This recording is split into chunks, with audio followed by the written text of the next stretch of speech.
बच्चों, पिछली ताशिका के समय कक्षा 8वीं में पन्ना नंबर 41 पर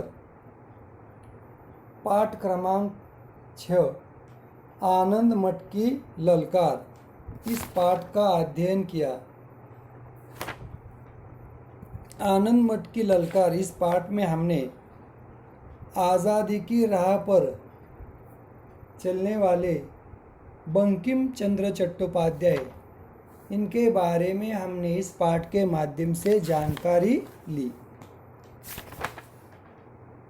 अब पन्ना नंबर 44 यानी 44 पर जो शब्दार्थ है उन शब्दार्थों का अध्ययन करेंगे। जैसे भ्रांति यानी भ्रम, स्थानीय यानी स्थान विशेष के, लोकल स्थानीय लोग, ऐसा।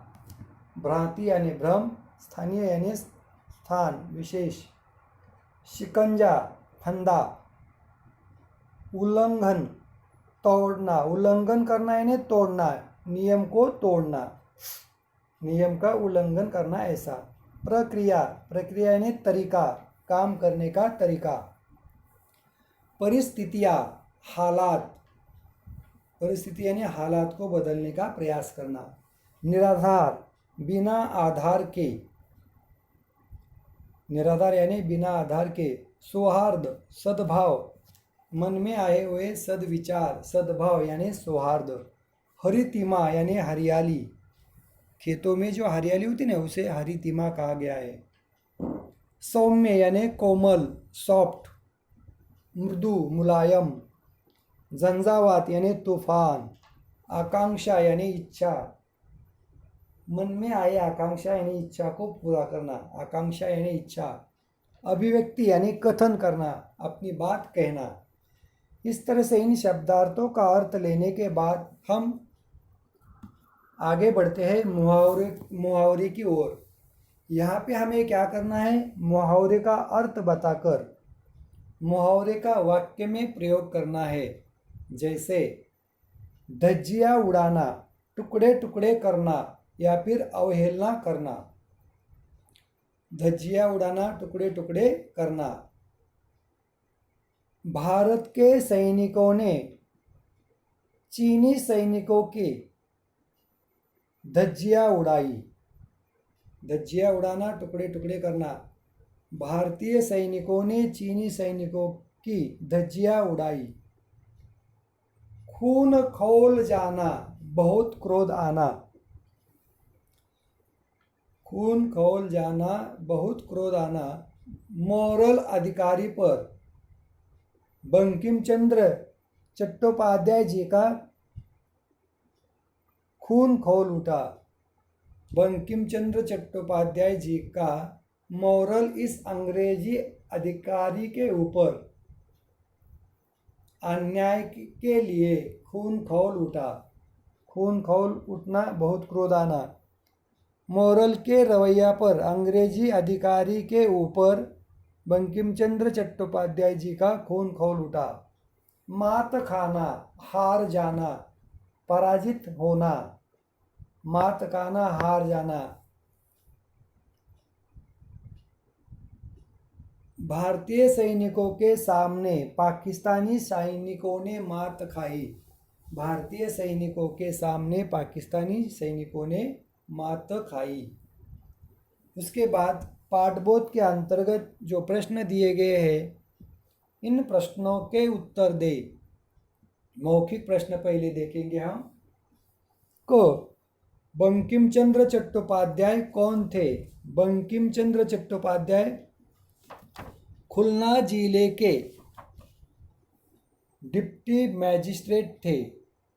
बंकिम चंद्र चट्टोपाध्याय खुलना जिले के डिप्टी मैजिस्ट्रेट थे।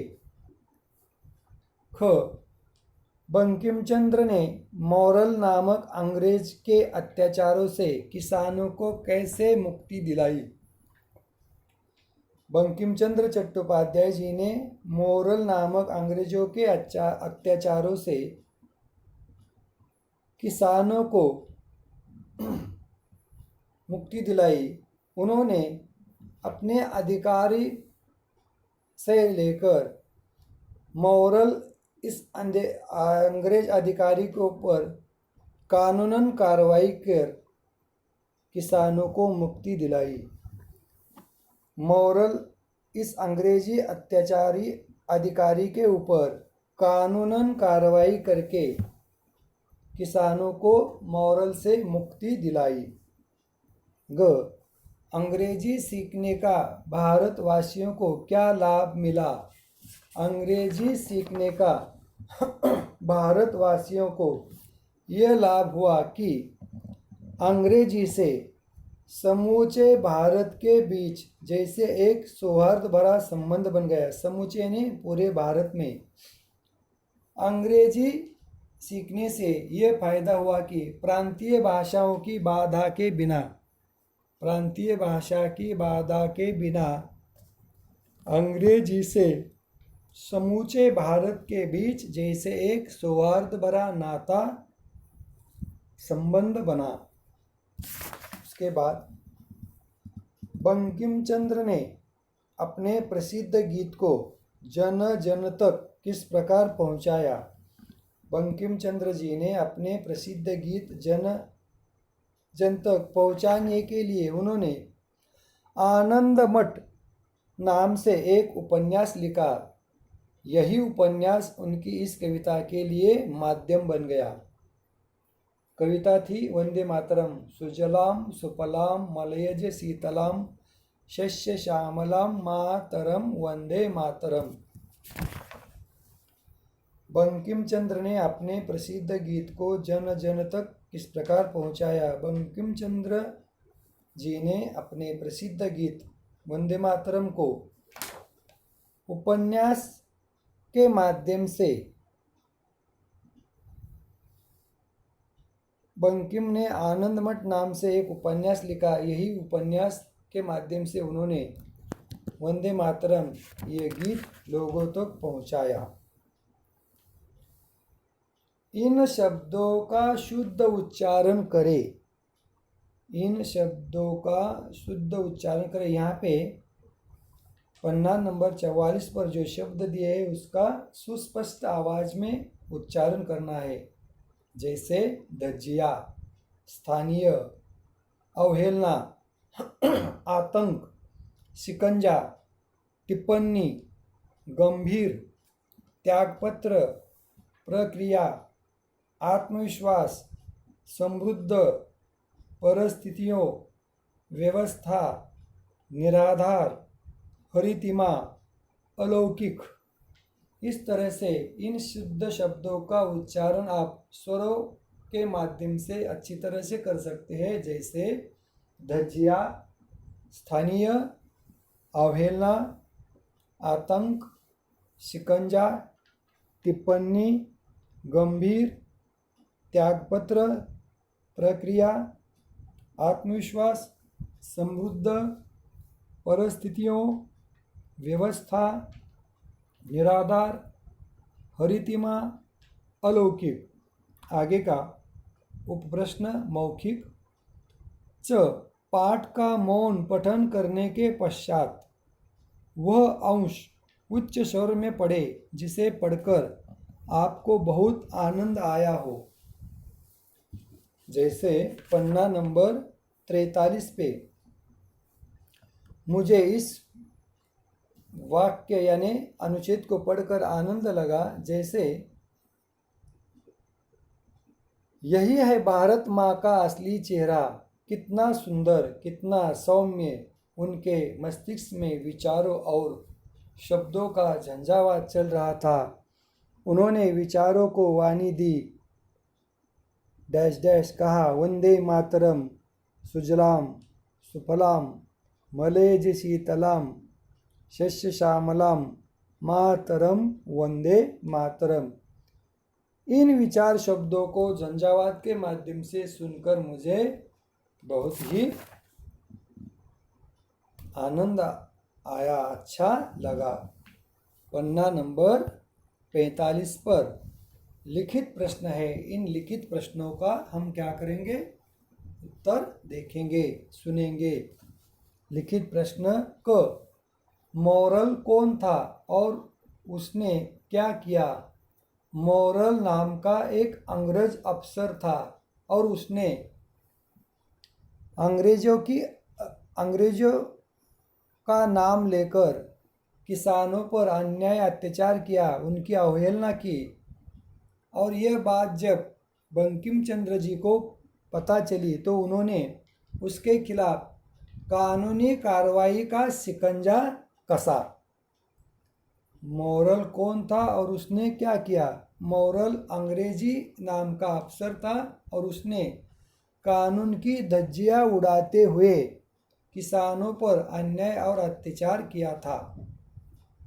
खो, अंग्रेज शासक होने के अपने अधिकार का लाभ कैसे उठाते थे?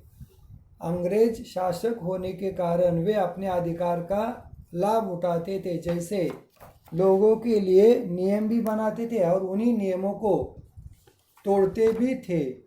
इस तरह ऐसे लोगों को बंकिम चंद्र जी ने कानूनी कार्रवाई शुरू की तो मोरल ने उन्हें पैसे का लालच दिया। देखो, अंग्रेज शासक होने के अपने अधिकार का लाभ कैसे उठाते थे अंग्रेज लोग, जैसे किसान और किसानों पर अन्याय अत्याचार करना, कानूनी कार्रवाई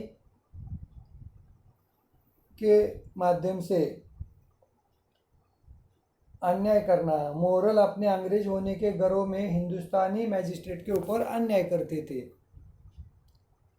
ग, बंकिम ने अपने विचार दूसरों तक पहुंचाने का कौन सा रास्ता चुना?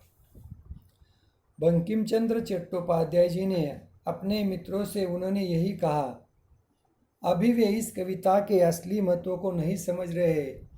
इसके शब्द तो आज़ादी के द्वार पर लगे ताले को खोलने वाली चाबी है। इसे बहुत यत्न से लोगों तक पहुंचाना होगा। इसलिए उन्होंने आनंद मठ इस उपन्यास के माध्यम से इन विचारों को समाज के सामने रखने का रास्ता चुना। बंकिम ने अपने विचार दूसरों तक पहुंचाने का कौन सा रास्ता चुना? बंकिम चंद्र चट्टोपाध्याय जी ने अपने विचार दूसरों तक पहुंचाने के लिए उन्होंने आनंद मठ नाम का उपन्यास लिखा और इस उपन्यास के माध्यम से अपने इस बात को लोगों के सामने रखने के लिए ये रास्ता उन्होंने चुना। क ख ग के बाद घ, बंकिम चंद्र को वंदे मातरम लिखने का विचार कब और कहाँ आ गया?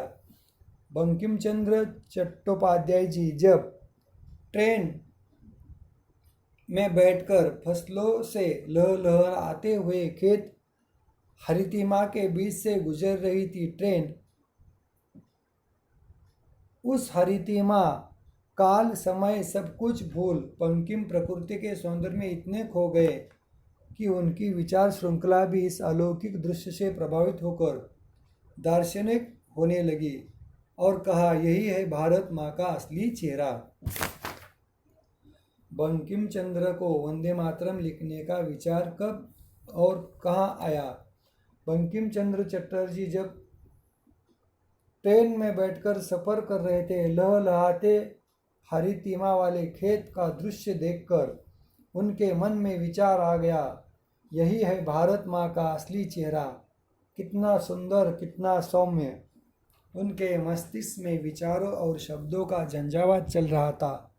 उन्होंने विचारों को वाणी दी और कहा, वंदे मातरम, सुजलाम सुफलाम मलयज शीतलाम शस्य श्यामलाम मातरम वंदे मातरम।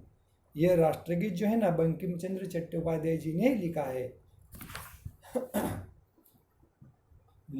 मौखिक तथा लिखित प्रश्नों के उत्तर देखने के बाद हम बढ़ते हैं, सोचे और कक्षा में परस्पर चर्चा करें। जैसे क, गुलाम देश में भी विचार प्रक्रिया तो स्वतंत्र है। जैसे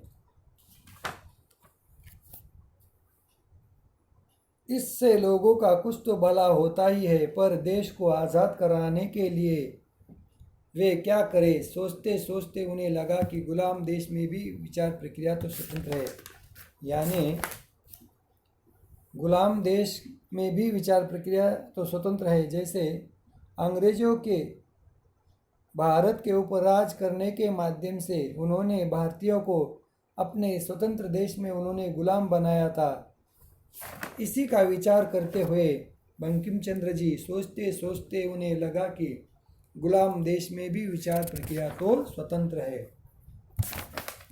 ख, इस कविता के शब्द तो आज़ादी के द्वार पर लगे ताले को खोलने वाली चाबी है। देखो, इस कविता के शब्द तो आज़ादी के द्वार पर लगे ताले को खोलने वाली चाबी है। बंकिम चंद्र चट्टोपाध्याय जी कहते हैं कि अपने मित्रों से उन्होंने कहा, अभी वे इस कविता के असली महत्व को नहीं समझ रहे हैं। इसके शब्द तो आज़ादी के द्वार पर लगे ताले को खोलने वाली चाबी है। इसे बहुत यत्न से लोगों तक पहुंचाना होगा। ये जो मेरे विचार है वंदे मातरम, ये विचार लोगों तक पहुंचाने के लिए मुझे कविता का माध्यम हो गया है। इसे लोगों के सामने रखना यानी आज़ादी के द्वार पर लगे ताले को खोलने वाली चाबी है। इसे बहुत प्रयत्न के साथ लोगों तक मुझे पहुंचाना होगा। इस तरह से उन्होंने सोचकर अपने विचार हमारे सामने रखे। इस तरह से हमने कक्षा 8वीं में आनंद मत की ललकार इस पाठ का अध्ययन किया तथा पन्ना नंबर 44 और 45 के ऊपर जो प्रश्न और उत्तर थे, इन प्रश्नों और उत्तरों का भी हमने अध्ययन किया। आगे का हिस्सा हम अगली बार करेंगे। धन्यवाद। यहाँ पर रुकते हैं हम।